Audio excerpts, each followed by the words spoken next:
Morning guys, welcome back. I'm Bobby Freeman. Today, my friends, we're going to be looking at the Lexus RZ. Now, we've featured a few Lexus or Lexi, to quote Alan Partridge, on this channel before, but this is the first one that is a from the ground up electric car. Out and out electric, not hybrid, because obviously Lexus have been, I was going to say dabbling. They haven't really been dabbling. They've been kind of perfecting the art of hybrids for years and years and years now, probably about best part of 20 years really, but this is the first one to be fully electric, no petrol, diesel or any kind of polluting things inside. Now it's actually based on the Toyota BZ4X and it kind of looks like, if you can see it from this angle, let me come around here a little bit, to me it kind of puts me in mind of the Jaguar I-Pace, that kind of sort of a SUV but not quite an SUV, a car that's kind of trying to be everything kind of car. And to be honest, I think they've done a much better job of it than Jaguar, because Jaguar, I have reviewed the Jaguar and I said it grew on me a little bit, but ultimately I had to do a lot of growing and it didn't grow completely, if that makes any sense. Basically what I'm saying is this is a better looking version, a better job aesthetically, I think, by Lexus. So I'm going to have a drive in it today, have a look around it, let you know what I think. Is it worth it and is it any good and should you buy it? And if you like the sound of that sort of thing, don't forget to subscribe to my channel so you can see lots more of it. So let's have a look round, shall we? And as you can see, it's got that classic kind of Lexus sort of front end here with this weird sort of YD out bit there and E out bit there. That is a technical term, obviously, but you'll notice that that bit, the bit I just pointed to, is usually a grille, but obviously this is an electric car, so it doesn't actually need a grille. So it's kind of, they've smoothed it all off into this sort of nice, I don't know what you call it, a solid kind of front there. And this is the nice pearlescent white that Lexus do as well. You do have a few vents actually. Little, oh no, that's a fake vent. Sorry, that's a fake vent. That's a fake vent. This is the actual real vent, and it's just used to kind of cool off those batteries and motors. But any other kind of ventilage, I think I made up a word. I think I'll stick with it. I like it. Ventilage, any more kind of ventilage on this is purely aesthetics. As you can see, it's definitely 100% Lexus. I always say it's always good if you can tell the brand. If you were to take away the actual badge, could you tell the brand? And we could straight away. I think anyone could know that as a Lexus, and I like that very much.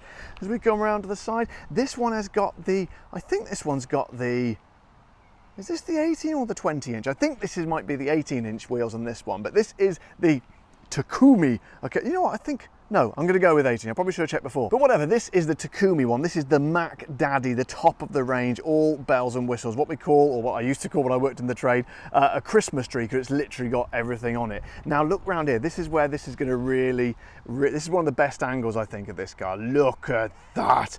I've always liked Lexus from the side. Lexus from the side. I don't know why I found that so amusing. But I've always liked the Lexus from the side angle. I thought it was really, really nice. I love their use of two-tone and black coming through here. It makes this, accentuates this kind of line coming along here. I think it looks, they've done such a good job here. And look at the kind of the curves and the creases and these black side skirts. It just looks, oh, it's truly wonderful. It's a thing to behold. And I really like, this is a kind of new and cool sort of innovation here.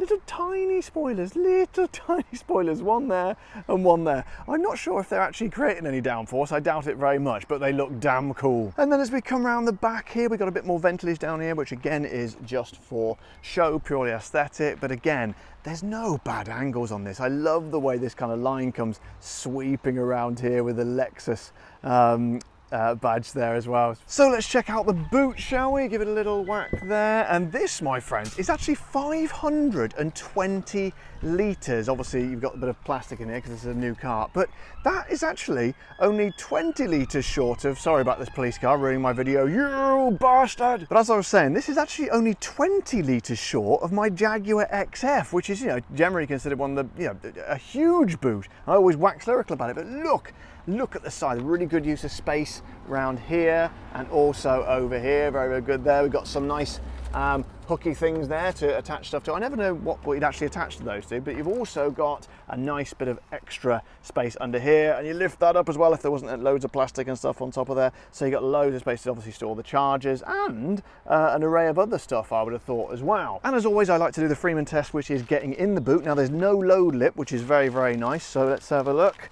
Oh yes, I tell you what, I could spend days upon end in here and not even have any back complaints, which I usually do. So on the inside, it's you know, as you'd expect, it's excellent Lexus quality. But I mean, some people do say, I've heard it, lots of reviewers say, and incredibly wise car people say that it's kind of German quality. They say that, oh yeah, with the Lexus you're getting Toyota reliability, but with interior quality of a German car. Well, to be honest, I'm not sure I agree with that. It's very good. It's excellent. I like Lexus interior, very, very nice. But I wouldn't say it's on a par with the Germans. Let me just show you what I mean. It's very, very nice to look at. But I mean, the steering wheel, for example, this kind of, I wish I could sort of get across to you how this feels, because it's a lot smoother and kind of softer than you actually think. It's not real leather, but it's got this kind of soft velvety touch to it. It kind of reminds me of the sort of the feel. I've got one of these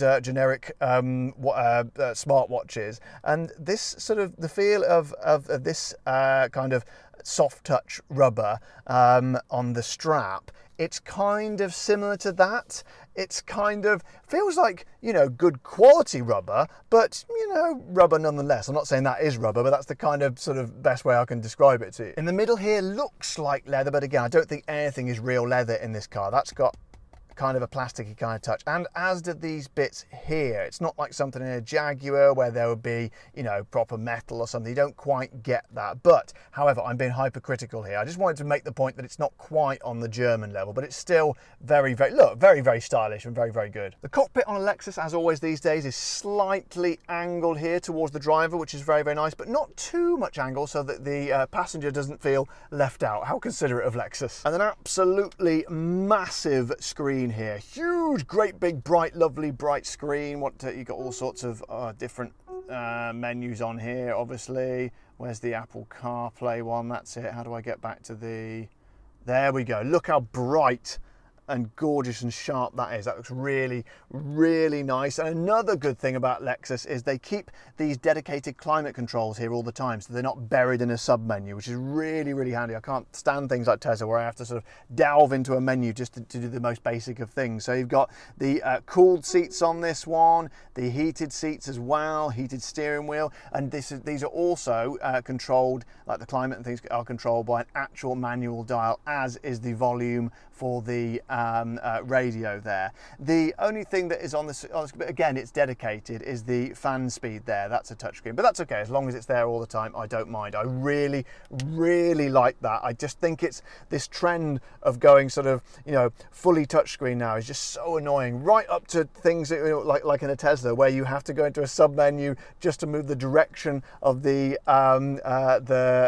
blowers up here. The fans, the air vents here. But obviously, as you can see in Lexus, they are nice, good, old-fashioned plastic tippy turny things. Another really nice feature, which again, it's kind of something that I don't think I've seen this before. Right, so they've gone for a kind of a switch to open the door rather than a door handle, right? Now, because if you think about it, you're pushing the door that way, aren't you? So why would you want to pull the door handle this way to do it? So look, it's actually an electric switch. You press that and the door opens. Fantastic. But you might be thinking to yourself, well, hang on a minute, this is an electric car. What if the battery goes flat? Well, they've thought of that as well, because not only is it a switch, it is also, if you pull it, oh my God, it's a door handle as well.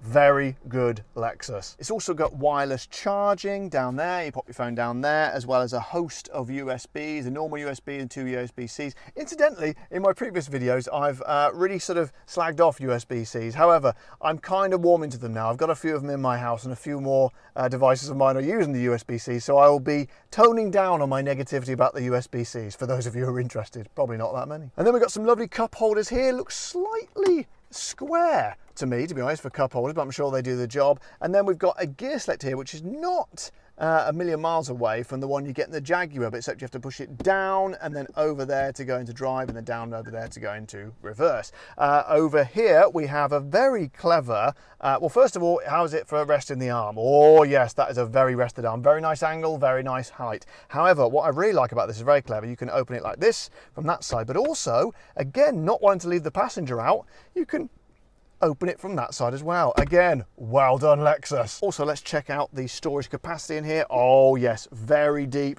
very, very nice. You could probably get a medium-sized slice loaf in there, white or granary. But one of my favorite features in here, and this is absolutely awesome, this is proper like futuristic stuff. Look at the, hang on a second, let me spin my camera around in what is attempting to be a smooth way. As you can see, we have frosted glass in the glass roof up there. However, if I press this little switch here, no, not that one, this one here, boom, we can see through. It's that spot. I don't know, to be honest, I'm not exactly sure the name of this stuff. I want to say electrostatic, electroluminescent or something. I don't know, I'm just making those up. But the fact is, at the touch of a button, you can see through it or not see through it. That's really cool. Again, well done, Lexus. And my second most favorite thing is, I don't know if you'll be able to see it, well, you don't really need to see it, to be honest, it doesn't really matter, but under here, kind of down underneath, under the steering wheel there, and also down over there, there are these well, I'll call them magical pads, right? But they're actually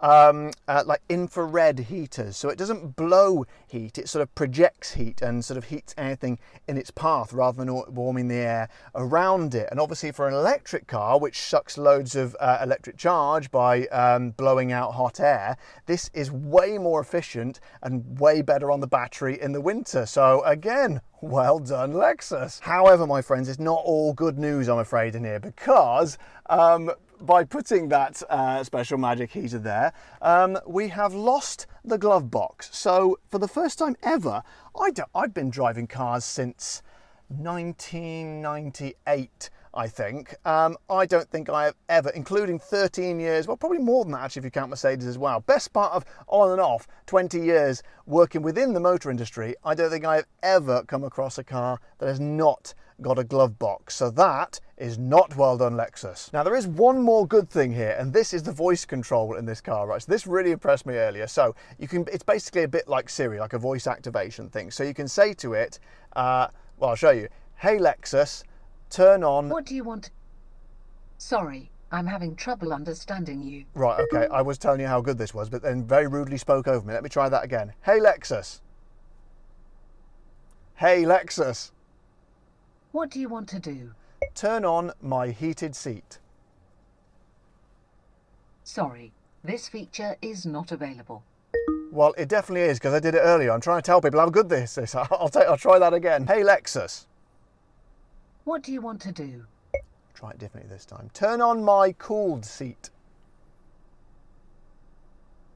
Sorry, this feature is not available. Okay, I'm going to change my mind on that. It's actually a very bad feature and it doesn't work. That's about 2 minutes of my time and your time that we'll never get back. Thanks, Lexus. Now then, here's where we come to the pièce de résistance of this car, because my friends, this car is the king of legroom. Look at this. Can you see that? I'll try and do it from that angle as well. I mean, this is absolutely exceptional. It doesn't look like that big a car, does it? But honestly, I can't tell you how comfortable that is. I've got loads and loads of room there. And it's just, I mean, and also, you know, I'm 6 foot, as I've told you before. This driver's seat is put in my ideal driving position, which is quite far back, and still I have got tons of room now. I don't know how they've kind of created that. And, you know, if it was someone shorter driving it, or you want to sit over there in the passenger seat, it's just amazing. What a comfortable and spacious area this is. It's very, very good. The only thing that lets it down slightly is the room,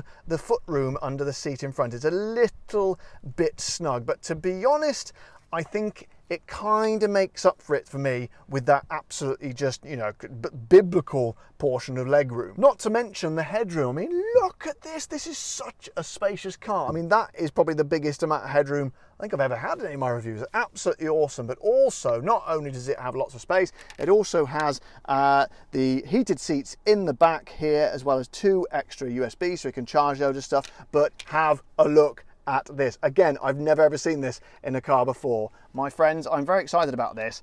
It is a 3-pin plug, a British standard 3-pin plug. So that means you can charge a laptop in here. However, one thing it does fall down on, and that is the rear window, because that, my friends, is a very, very, very tiny, tiny, teeny, tiny rear window. However, it does kind of make up for it with that massive screen, because obviously you've got the parking, reverse parking camera on there. But for people who prefer to look out the back through the, and don't forget, I'm not someone who worries too much about rear view windows, because I don't really care that much. But I must say that it is a little bit on the small side. So in terms of money, they start at around 64,000 for the base model, and when you go right up to the Takumi one, which is this one, it goes up to 75,000, which is a little bit pricey, but you know, you do get a lot of stuff, especially in this Takumi one. And in terms of charging, it's got a 71 kilowatt hour battery, which is not too bad. So that's going to mean it's probably going to take you about,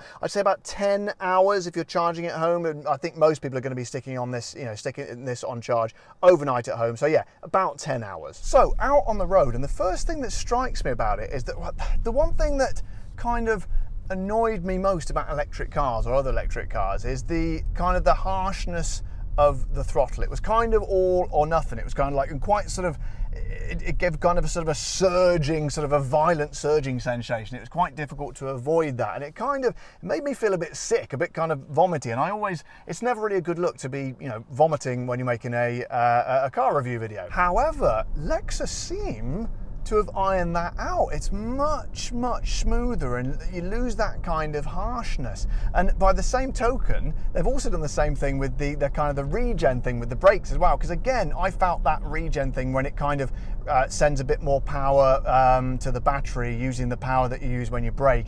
That again kind of made you like a kind of sensation. But again, they've ironed that out as well. So the two of those combined together have worked really, really well and made it a lot less, wow, vomit-inducing. It's also extremely quiet in here. I know Lexus have gone to great lengths to make it a really, really quiet car. Even the windows going up and down, there's like no motor sound at all. It's very, very nice. So it's a very nice, quiet, calm place to be on the road, and absolutely no vomit. Now 0 to 60 is about 5.3 seconds, so I'm going to give it a bit of a push now, as there's some people behind me but no one in front of me. Ideal. So I'm going to give it some yeah, that's quick. I mean, it's not Tesla Model Y quick, but that's going to be certainly quick enough for most people's needs, I would probably imagine. Now, in terms of range, Lexus say it'll do about 270. However, I've been testing this over a couple of days now, and it's actually, to be honest, it's going to be more accurate if you knock about 100 off that. So I'm talking about, I found it was like sort of around like 175, 176, something like that, which is not great, to be honest. And you know, it's not a long range car, this one, but as long as you know why you're buying it, it's not going to do long range. You're only doing it locally, you know, sort of little jaunts within, I don't know, within 50 miles, you're going to be okay. But you know, be under no impression, this is, you know, it's not going to be a long range car. So don't have it as if it's your only car or if you're planning to do any long journeys. Now, one thing I do like and works really well, and that's the cooled seats. So they work by kind of sucking the air away from you through the sort of perforated finish on the seats. Now, you know, not like traditionally like air conditioning usually blows it. This kind of sucks it away, but it works really, really well, particularly well in this car. And if you're particularly if you are in possession of things called a pair of testicles, like I am, it's a very, very welcome feature on a hot summer's day. It's also very handy if you've got a full car, I don't know, your wife and children, for example, and you need to do a big smelly fart. It will actually suck the fart directly out of your arse and store it safely within the seat. A bit like the containment unit in Ghostbusters. And frankly, if that's not a reason to buy the car, then I don't know what is. Just to clarify, that's not an official sales line from Lexus, but I like to believe it's true. So guys, what's the verdict? Well, as you know, I really, really like Lexus. I've always liked to think they're very, very stylish. It does have a few little pitfalls, but I think, again, I'm being hypercritical, like the sort of the lots of bings and bongs and beeps, the lack of glove box and things like that. They're all fairly trivial things. But again, as long as you know what you're doing when you're buying an electric car, you know that it's okay for you, the range is going to be okay, you've got a charging unit at home, and you're not going to do too many long journeys and things. I think you're not really going to be that disappointed in this car. As I say, apart from the little trivial things, drives absolutely beautifully, and particularly the way it's ironed out those problems with the lurching throttle that a lot of electric cars suffered with, as well as the same thing with the sort of very aggressive regen. I think they've done an excellent job in here. It looks super stylish from the outside, and in terms of electric cars, it's not as quick as some of them, but it's certainly, I would say, the best to drive out of any I have so far. And you know, it's in terms of drive, and let's face it, that's, you know, probably the most important bit of a car, I'd say it's pretty much perfect for an electric car. So guys, I hope you've enjoyed my video today. If you have, press the like button on the video, and even consider subscribing to my channel by pressing the subscribe button. And if you want to support the show, head over to my Patreon page where you can become an official supporter of the show. But until next time guys, I am Bobby Freeman. Drive safe.